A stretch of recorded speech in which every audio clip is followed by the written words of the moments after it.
Hi everyone, welcome back to my another new vlog. तो अभी है मॉर्निंग का टाइम और वेदर बहुत ही अच्छा हुआ था, तो रिकॉर्ड करना तो बनता ही है। और ऐसा लग रहा था कि आज बारिश होगी, बट बारिश तो नहीं हुई, बट वेदर बहुत ही प्लेजेंट था। और जब भी वेदर इस टाइप का होता है ना, तो मैं तुरंत अपनी बैल्कनी में आ जाती हूँ और व्यू को एंजॉय करती हूँ। तो चलिए दिन को स्टार्ट करते हैं। तो घर से आने के बाद मुझे काफ़ी टैनिंग हो गई थी, तो मैं कुछ होम रेमेडीज़ ट्राई करने वाली हूँ। तो इसके लिए मैं बेसन लूँगी, चावल का आटा, दही, हनी और थोड़ा सा हल्दी, इसको मिक्स करके फेस पे लगाऊंगी एज ए स्क्रब। और जब वो ड्राई हो जाएगा तो उसको मैं वाइप ऑफ कर लूँगी। और जो बच जाएगा उसको मैं रख दूँगी, फिर आगे के 3-4 दिन यूज़ हो जाएंगे। तो टैनिंग काफ़ी हद तक सही हो गई थी। और वैसे मैं जाती पार्लर में पैसे खर्च होते, तो मैंने सोचा कुछ होम रेमेडीज़ ही ट्राई करते हैं। और वैसे मैं फेस पे कुछ कराती नहीं हूँ बाहर, मैं होम रेमेडीज़ ही अक्सर ट्राई करती हूँ। जो फेस मास्क हम घर में बनाते हैं DIY, वही मैं यूज़ करती हूँ। तो यहाँ पे काफ़ी थिन हो गई है कंसिस्टेंसी, तो थोड़ा सा बेसन ऐड करेंगे और उसके बाद इसको मिक्स करके मैं फेस पे लगा लूँगी। और ड्राई होने के बाद मैं इसको वॉश कर लूँगी। और बहुत पहले मैंने एक कॉफ़ी का स्क्रब या DIY ऐसा कुछ मैंने शॉर्ट वीडियो अपलोड की थी, वो बहुत ही इफ़ेक्टिव है। इवन आज भी मैं हाथ या पैर में टैनिंग होती है ना, तो मैं वही स्क्रब बना के मैं यूज़ करती हूँ। वो बहुत ज़्यादा इफ़ेक्टिव है।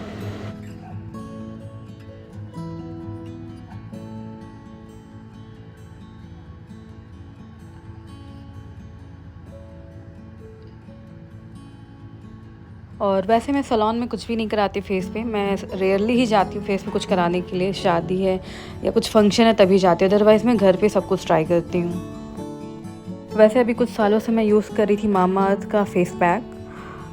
मुझे याद नहीं, सैफ़्रॉन और हल्दी वाला कुछ तो ऐसा आता है, वो मैं 3 से 4 साल करीब यूज़ की। और उसका इफ़ेक्ट बहुत ज़्यादा मेरे फेस पे दिखा और ग्लो आता था और फेस काफ़ी फेयर हो गए थे। बट अभी वो ख़त्म हो गया, तो मैं सारा होम रेमेडीज़ ही ट्राई कर रही हूँ।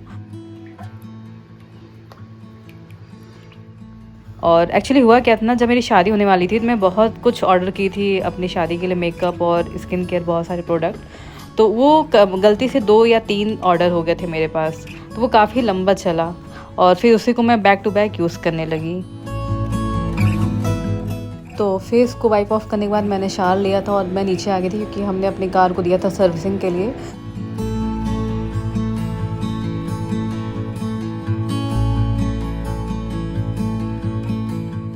एंड की लेके फिर मैं जाऊंगी ऊपर, और एक्चुअली शाम तो हो ही चुकी है, तो फिर स्टार्ट करेंगे कुकिंग।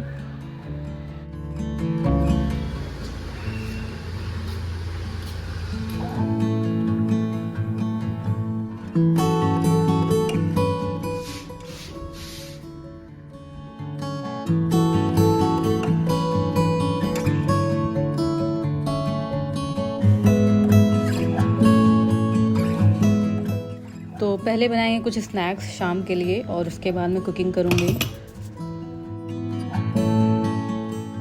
तो मैं स्नैक्स में बना रही हूँ पोहे की नमकीन। ये थिन पोहा है, तो बहुत जल्दी भुन जाता है और काफ़ी अच्छा लगता है ये। तो इसको मैं बना के 3-4 दिन के लिए रख लूँगी ताकि ये चले आराम से। तो मैं घी में इसको भूनूँगी। और मेरे पास पीनट भी रखा हुआ था, वो मतलब लास्ट स्टेज पे था, वो ख़राब ही होने वाला था। तो मैंने सोचा कि ख़राब होने से पहले उसको हम यूज़ कर लेते हैं। एंड डिनर में मैं बनाऊँगी छोले और चावल।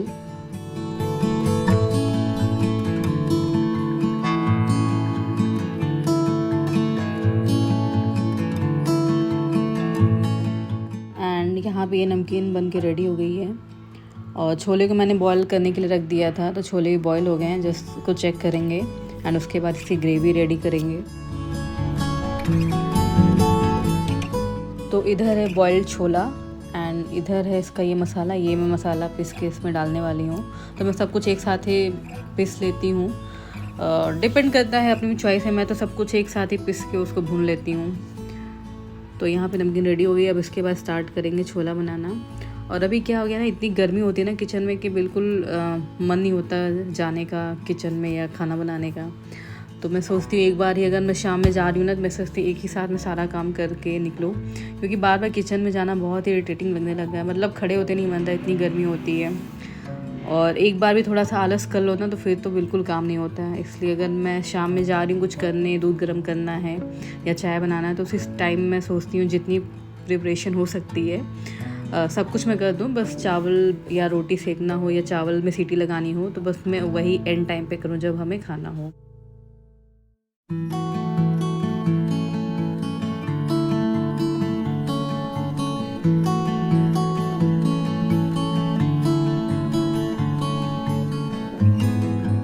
तो यहाँ पे मसाले भुन रहे हैं और यहाँ पे मैं रफली चॉप टोमेटोज़ डालूँगी। ऐसे मुझे रफली चॉप टोमेटोज़ अच्छे लगते हैं, जब वो टोमेटोज़ के चंक आते हैं ना तो मुझे अच्छे लगते हैं खाने में।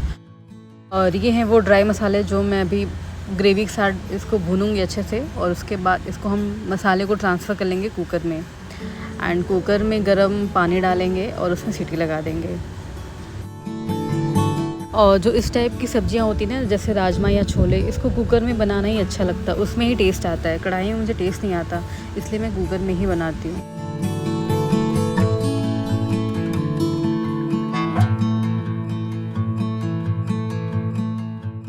और यहाँ पे मेरे पास ये उबले हुए आलू पड़े हुए थे, तो मैं इसको भी इसमें यूज़ कर लूँगी। अगर इसको रख दूँगी तो ख़राब हो जाएगा।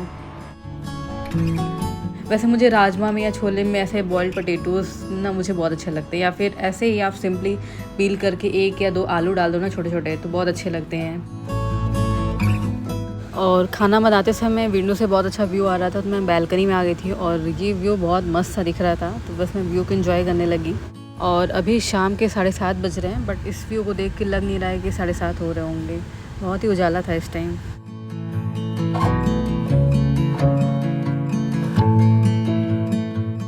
तो यहाँ पे छोले भी रेडी हो चुके हैं, इसको देख लेते हैं कैसे बने हैं, और इसके बाद जब खाना हो तो चावल बनाएंगे। छोले तो काफ़ी अच्छे लग रहे हैं देखने में। तो ठीक है, फिर आज के लिए इतना ही, मिलते हैं नए व्लॉग में। Till then bye bye, take care, and also if you are new to my channel then please subscribe to my channel. Thanks for watching.